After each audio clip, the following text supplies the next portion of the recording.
सुलभ न सोए। सिय राम मैं सब जग जानी, करम प्रणाम जोरी जुग पानी। मित्रों, मुझे यहाँ विनय पत्रिका पर विशेष रूप से बात करने के लिए कहा गया है। विनय पत्रिका, जैसा कि नाम से ही विदित है कि ये विनय है क्या? विद्या ददाति विनयम, विनयात याति पात्रताम। ये जो विनय है ये हमें विद्या से प्राप्त होती है। कहते हैं वृक्ष कबहु नहीं फल भखै, नदी न संचय नीर। जो जितना विद्वान होगा वह उतना ही झुका हुआ होगा। यह जो प्रणति है, अगर हम भागवत अनुमोदित भक्ति की बात करें, श्रवणम कीर्तनम विष्णु, स्मरणम पाद सेवनम, अर्चनम वंदनम दास्यम, सख्यम आत्मनिवेदनम। जो अंतिम भक्ति है वह आत्मनिवेदन है। उसी आत्मनिवेदन को आधार बनाकर गीति काव्य में बहुत ही सुंदर तरीके से क्रमिक रूप से अपने विचारों की अभिव्यक्ति महात्मा तुलसीदास ने विनय पत्रिका के माध्यम से की है। विनय पत्रिका है क्या? एक पाती है, कलिकाल से त्रस्त जीव की वह पाती जो जीव अपने प्रभु के सम्मुख रखता है। प्रभु कौन है?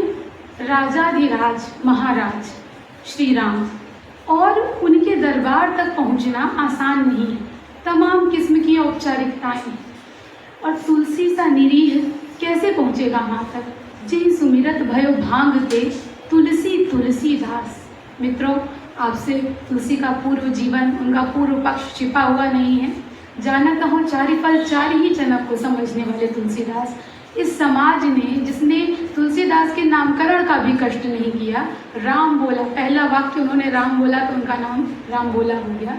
बाद में उनकी भक्ति में उनका जो स्वयं का पुट है, नाना पुराण निगमागम सम्मतम यद, वो तो हम सब जानते हैं। लेकिन उसके बाद जैसे एक मधुकरी वृत्ति होती है, व्यक्ति सब कुछ पढ़ने के बाद एक सारग्राहिणी जो उसकी अपनी प्रतिभा होती है उसमें उसका विनिवेश करता है। और तुलसीदास उसमें प्रथम भगति संतन कर संगा, जो पहली चीज अभिनिवेशित करते हैं। आप लोक व्यवहार में देखिए, आपको जिस दिशा में जाना है आपके मित्र वैसे ही होते हैं। तो निश्चित रूप से यदि हमारा पाथेय भक्ति है, हमें भक्ति करनी है, तो उस दौर के सभी प्रमुख भक्तों से तुलसीदास का पत्राचार था। चाहे वो उनके बाद के उन सभी के साथ, नंददास को उनका चचेरा भाई कहा जाता है। कतिपय विद्वानों में इसको लेकर मतांतर है, लेकिन फिर भी रचना धर्मिता के आधार पर देखें तो कहीं न कहीं इस किंवदंतियों में भी सत्य का कुछ न कुछ अंश जरूर होता है। इस जो एकता है दोनों, वो जड़िया कवि हैं और ये कवि शिरोमणि है। एक बात मैं यहाँ और उद्धृत करना चाहूँगी, इसके पहले भी कई मंचों से मैंने ये बात कही है कि हमारे यहाँ हिंदी में कबीर और तुलसी की एक आपसी बाइनरी का निर्माण कर दिया गया है और तुलनात्मक आलोचना का ऐसा क्रम चला कि देव बड़े की बिहारी की तर्ज पर हम आज तक लकीर के फकीर हुए चले जा रहे हैं। अगर हम किसी से उनकी दार्शनिकता, उनकी शास्त्रीयता, उनकी जितनी भी प्रकार की भावनाएं हैं, भक्ति भाव, कुछ भी आप मिलाना चाहेंगे तो सिर्फ और सिर्फ वो किसी से तुलनीय है तो कालिदास से। ढेरों उदाहरण हैं जो अभी सर किसी और कवि की बात कर रहे थे पर मेरे मस्तिष्क में गिरा अनैन नैन बिनु वाणी। जिस नेत्र ने उसको देखा वो बता नहीं सकता और जिस वाणी ने उसको अनुभूत किया वो कैसे उसका गुणगान करे। हर वो संदर्भ, जब हम, अगर आपको राम को समझना है तो आपको रामचरितमानस को देखना होगा, और अगर आपको तुलसी को समझना है, उनके भक्त मन की भीतर उठने वाली हिलोरों को समझना है, तो आपको विनय पत्रिका का सम्यक अवगाहन करना चाहिए। वह विनय पत्रिका जो शुरू होती है, गायी गणपति जग वंदन, शंकर सुवन भवानी नंदन, सिद्धि सदन गज बदन विनायक, कृपा सिंधु सुंदर सबलायक, मोदक प्रिय मुद मंगल दाता, विद्यावारिधि बुद्धि विधाता। और रामचरितमानस में वर्णा नामर्थ संघा नाम, रसा नाम छंद सामपी, मंगला नाम जकर्तारव, वंदे वाणी विनायको। तो विनय पत्रिका वह शेष भाग है जो प्रबंध काव्य की सीमा में रहते हुए तुलसीदास नहीं लिख पाए थे।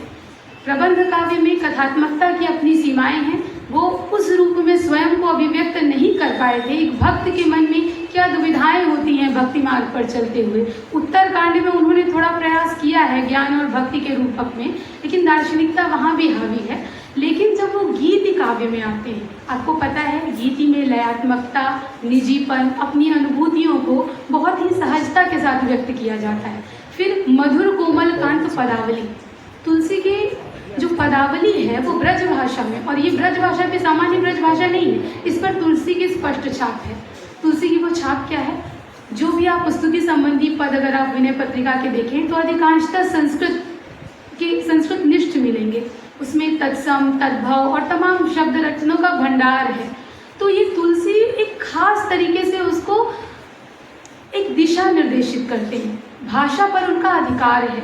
जितनी महत्वपूर्ण रचना रामचरितमानस है अवधि के क्षेत्र में, उससे कम महत्वपूर्ण रचना कवितावली या विनय पत्रिका नहीं है ब्रजभाषा के क्षेत्र में। ये वही कवि कर सकता है जिसको भाषा की गहरी समझ हो, और संस्कृत को वो इसलिए छोड़ते हैं क्योंकि वो लिखते हैं का भाषा का संस्कृत, प्रेम चाहिए साँच, काम जुआवे कामरी, कालय करे कुमाच। तो भाषा महत्वपूर्ण नहीं है, अब महत्वपूर्ण है वो अभिव्यक्ति जो तुलसी जन सामान्य तक पहुंचाना चाहते हैं। प्रेम की इस पाती के माध्यम से अपने आराध्य तक, अपने उस दुख को जो वो व्यक्त करना चाहते हैं कलिकाल से या काशी में बसते हुए, उन्हें जो भी भौतिक आदिदैविक विपदाएं उन्होंने सही, उन सभी का संकेत आपको विनय पत्रिका में स्थान स्थान पर मिलेगा।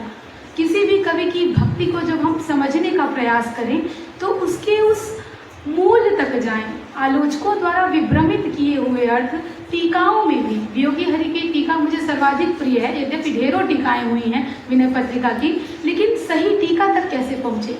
तो आपका एक तरफ भक्त प्रवण मन होना चाहिए, दूसरी तरफ सीधे वो रचना होनी चाहिए। तब आप समझ पाएंगे कि तुलसी की भक्ति के पीछे ये कौन सा मनोविज्ञान मुखरित है जिसे तुलसीदास यहाँ पर अभिव्यक्त करना चाहते हैं।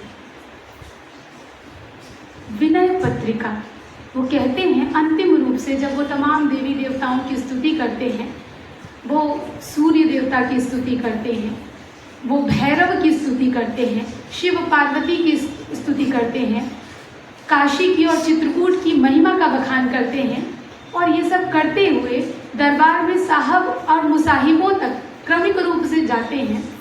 भरत, लक्ष्मण, शत्रुघ्न, हनुमान जी तो उनके एकदम प्रिय सखा तुल्य हैं, उनके सामने वो अपना पूरा हृदय खोल के रख देते हैं।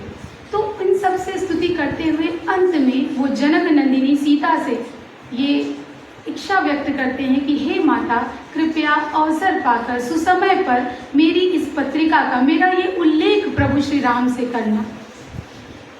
और अंतिम रूप से उनका जो दैन्य है उस पर, उनकी उस भक्ति भावना पर, उनके उस चातक व्रत पर, उनकी उस दृढ़ता पर रघुनाथ सही करते हैं। तुलसी की भक्ति का आपको याद होगा रामचरितमानस पर सही की थी विश्वनाथ जी ने, और विनय पत्रिका जो कि कुछ विद्वान उसको उनका अंतिम ग्रंथ भी मानते हैं, वो प्रौढ़ावस्था की कृति है, उस पर सही करते हैं स्वयं श्री रघुनाथ जी। तो तुलसी की भक्ति की ये चरम परिणति है जहाँ पहुंचकर कुछ शेष नहीं रहता, जहाँ पहुंचकर सेवक सेव्य भाव एक दूसरे में इस तरह एकमेव हो जाता है कि भक्त और भगवान के बीच का जो भेद है वो मिट सा जाता है। और विनय पत्रिका इस संदर्भ में बार बार पुनः पुनः पढ़ने, सुनने और गुनने योग्य है। मुझे लगता है हर भक्त के हृदय को जब वो भक्ति मार्ग पर चलना शुरू करता है तो एक तरह की तमाम सांसारिक आकर्षण होते हैं जो उसे अपनी ओर खींचते हैं, वो तमाम बार विचलित होता है, पर भक्ति की एक डोर को पकड़े पकड़े वो कब इस भयंकर संसार सागर से पार हो जाता है वह नहीं समझ पाता। तो मेरी दृष्टि में विनय पत्रिका तुलसीदास द्वारा हम सभी को दिया हुआ वह अनुपम उपहार है जो युगों युगों तक मानवता को उसका पथ प्रशस्त करता रहेगा, आलोकित करता रहेगा। बहुत बहुत धन्यवाद आप सभी को।